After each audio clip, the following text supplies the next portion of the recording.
Ahojte, ahojte, vítam vás na mojom kanáli Siren 13. Ďakujem vám za vaše odbery.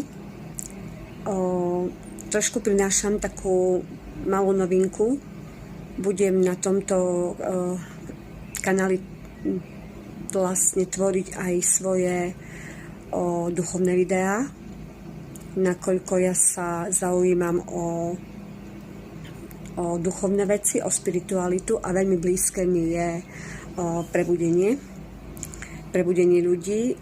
To znamená zobudiť sa z toho matrixu, v ktorom žijeme a navnímať si, že toto, čo žijeme, nie je správne a že nám to niekto takto krásne pripravil, ale my máme všetci silu to zmeniť, ale akurát tedy, keď sa prebudíme. Takže ja by som mala byť takým nejakým vašim sprievodcom na ceste prebudenia. A nakoľko mám byť ja sprievodcom, tak som sa samozrejme musela aj ja prebudiť.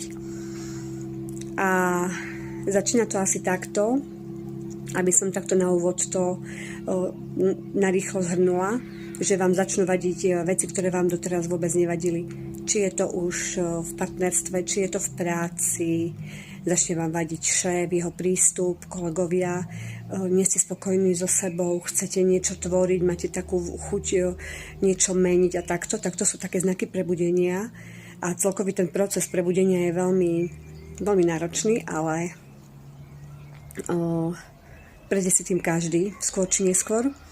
Takže ja by som mala byť taký vodca, sprievodca na ceste prebudením a keďže mám byť ten vodca, tak som sa musela aj ja prebudiť, takže tiež som prešla týmto procesom. K tomu všetkému mám tu učiť nejakej bezpodmienečnej láske a aby som to mohla robiť, tak som musela prejsť vzťahmi, ktoré boli veľmi, ale že veľmi komplikované. Či to už bolo gamblerstvo, alebo to bol narcizmus, alebo to bolo